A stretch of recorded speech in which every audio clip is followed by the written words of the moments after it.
day, everybody. Welcome to a beautiful conversation at Dlala Nathi Productions. Today, we are speaking around Disability Rights Awareness Month and everything that has to do with film and all the things that we have been covering as Dlala Nathi Productions. My name is Sizi Keke, and I am the director, founder, and producer at Dlala Nathi Productions. And this is... And I'm Tsakani Desmond Mtembu. I'm a partner within Dlala Nathi Productions. And I am Lloyd Flonuo Kababedi. I'm a student at Dlala Nathi Productions. I am Wandile Mthethwa, a student at Dlala Nathi Productions. So, gentlemen, let's speak about inclusivity within the film industry. Do you guys think that it exists? If it does, what does that actually look like? I think from my point of view, it doesn't exist. But you must remember with government, according to the Constitution, everyone has the rights. Especially people with disabilities, rights of education and access to information. But what that has not been done within the film industry itself, that has not been enforced within our funding institutions. Each of these institutions do have funding set aside for people with disabilities, but has never been programs that have been established to ensure that these activities are there. So it's mostly targets, but those targets are not reached. So I think institutions and organizations like Dlala Nathi would actually play a bigger role in ensuring that inclusivity now begins to come out. There are different institutions like the NFVF. We must commend them. They are first called right now. They've made a call where they're looking for short films. So I think it's a right toward a step direction, but however, it's something that needs to be reinforced and followed up and ensure that once content is created, there are platforms to showcase the content, because it's pointless to create content and not have a platform to take it to. No, totally. Yeah. I like what you started to pick up on. Like, what does inclusivity then mean, ideally, in the film industry? Okay. Yes. I mean, yes, you can go ahead. Inclusivity for me, I think, is also to ensure that when a character, I mean, our brother here has his very favorite tagline. What does it say? allow us to be the stars of our own scars. So that means that you also need to ensure that whatever role that is created within the film industry is played by that person with that particular disability. I mean, you've had one or two productions that has done that. But I mean, Mubango had it, but they stopped. Because remember, even with production companies, they also would then say production time is money. True. So you also need to ensure that you nurture creatives so that they fit in very well within the production space. The film industry. Yeah. I think also, just to expand on that, speaking on production companies, I think it's a big conversation on how do you even make sure that sets are accommodating. I think even just the infrastructure of a lot of places that we end up shooting, whether we're on location or in studio, I've noticed that it doesn't allow even space for somebody with the wheelchair to actually move swiftly around set. So even just the infrastructure, I would say, is quite a big one without the next layer of actually understanding what the different needs are. So you guys, as people who are obviously interested in film, who have some experience now, what more can be done in the industry to make sure that you also feel like you can do your job and you can add positively to the production? Firstly, I'd say that on white paper, inclusivity for persons with disability is there. But the implementation is a problem because we have policies and that where us as persons with disabilities, we're not proactive to say that this is what we want. So I think that is where the biggest challenge is. They might have ideas of inclusivity, but now when it comes to say which persons with disabilities would be interested in doing such, although we are interested, but we are not out there. So I think it's upon us as students of Dlala Nathi to actually show that, you know what, we are able and capable Aha. So to touch on that, would you then maybe say, or am I correct in saying that um, the effort also needs to come from people with disabilities to come forward and say these are the changes that actually would make life easier for all of us to actually coexist Most definitely. and create beautiful content. Yeah, most definitely. Mr. Wandile? You know, as people with disability, we are good in complaining. We are good in complaining. When it comes to taking action in what we were complaining about, we never took those action.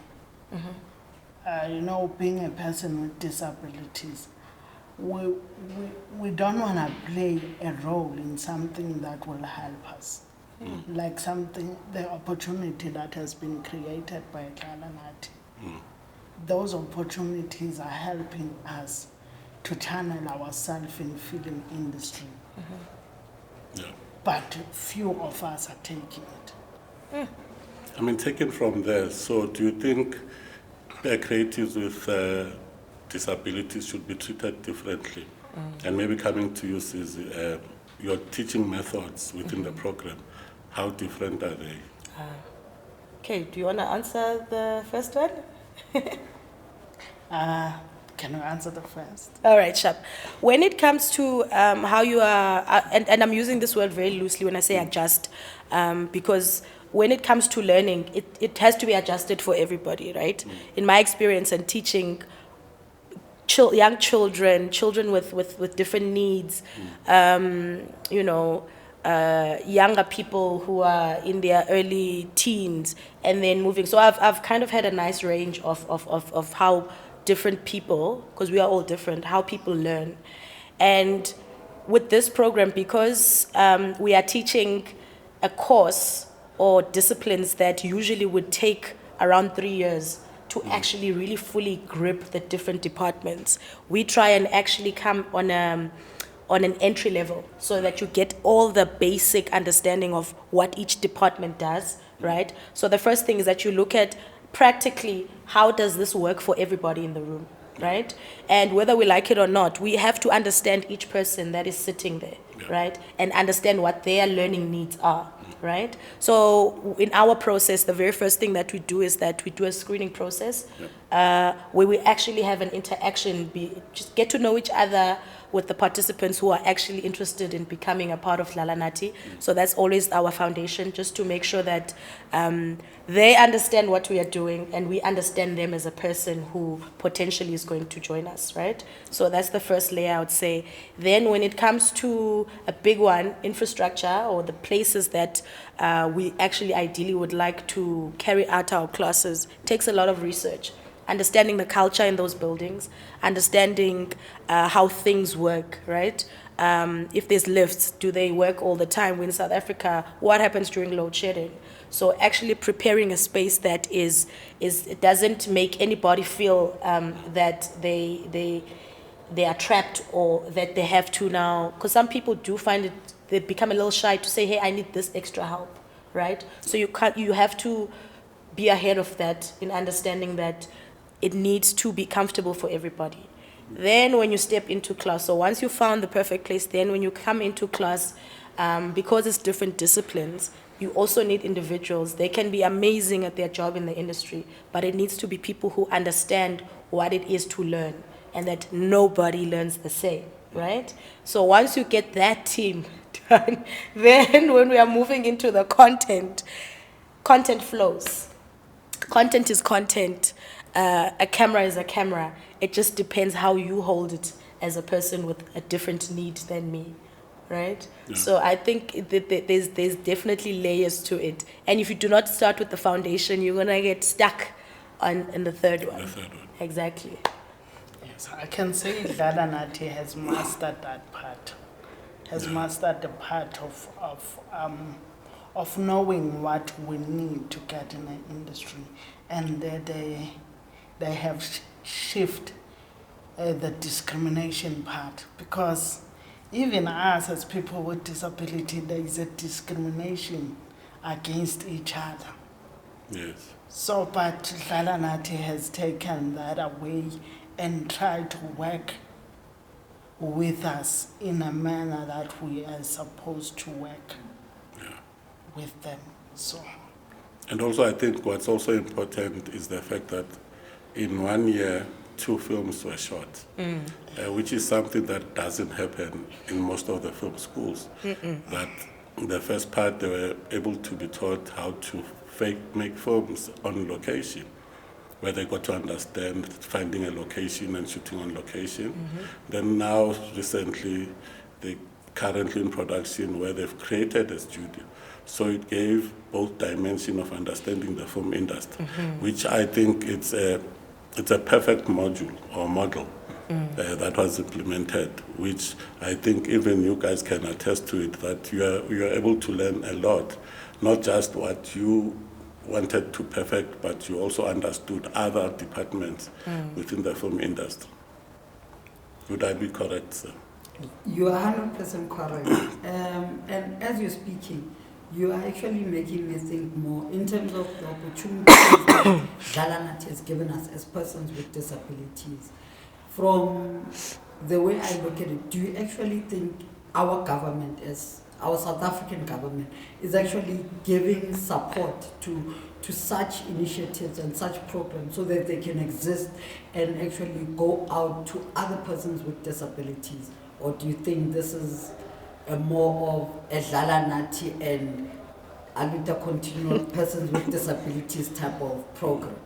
I mean, for the fact that in 1 year there were 2 training programs that took place and were funded by government. So it means there are, like you mentioned earlier, that the white paper is quite clear in terms of support that is given to people with disabilities. And he also alluded to the fact that people with disabilities, they want to take blames and blame other people without giving opportunity.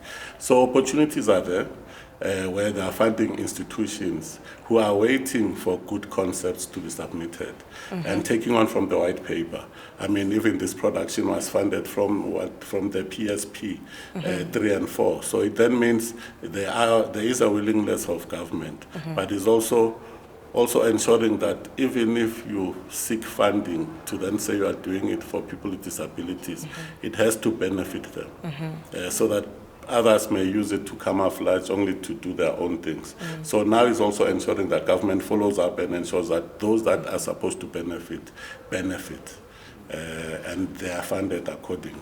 Because even with all other departments, they have a target which is called GAYOD, Gender, Youth and People with Disabilities, where there's a percentage of whether procurement or funding that must be given to people with disabilities. So what we are saying now is that you can go to any department and ask, what is your percentage in terms of funding, or SCM, which is called supply chain, because there are those opportunities that are set, but we are not taking on the opportunity.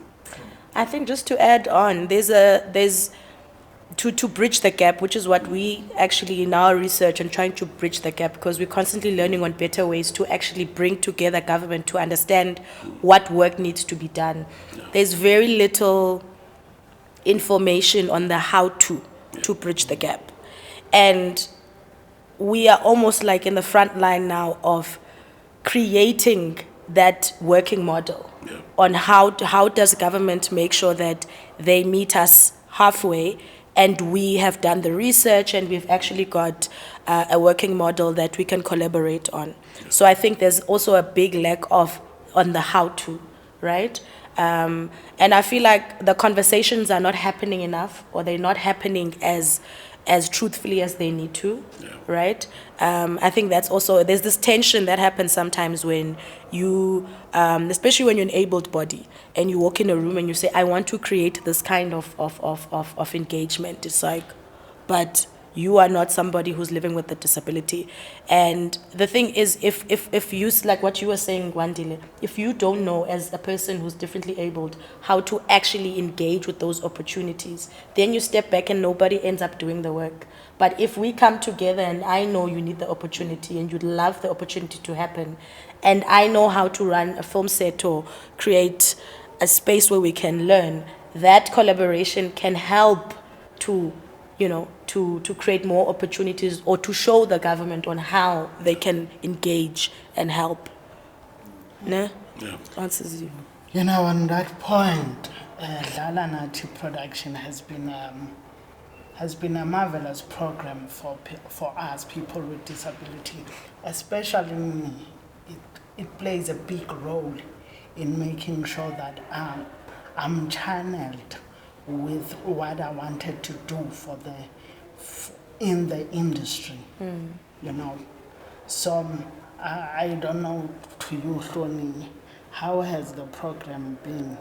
You know, for me, the program has been wonderful, not even wonderful, like there's no words that can express it, because prior to joining the program, I knew that there's production, I knew there's sound, there's camera in there. But because now we live in an environment where whenever there's these roles, it's an able-bodied person. And because also I'm short and I use crutches, now I start thinking, okay, will I be able to do 1, 2, 3, 4?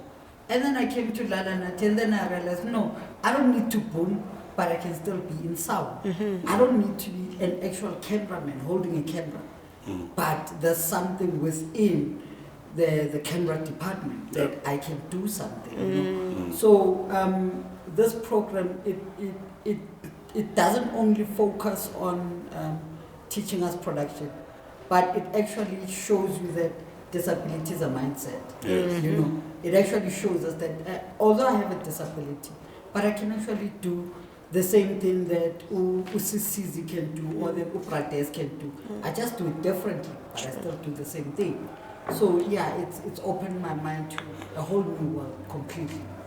Yeah. And what do you want to do?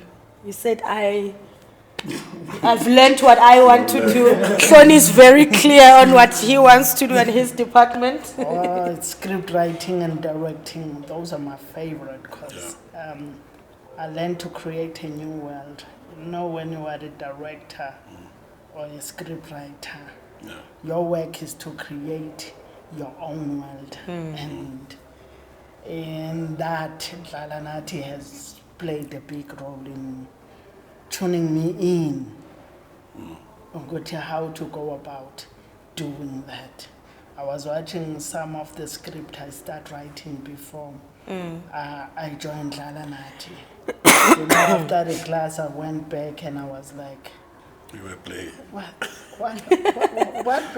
is this? Yes. And I started fresh. So right now, I can say I'm in a right tune.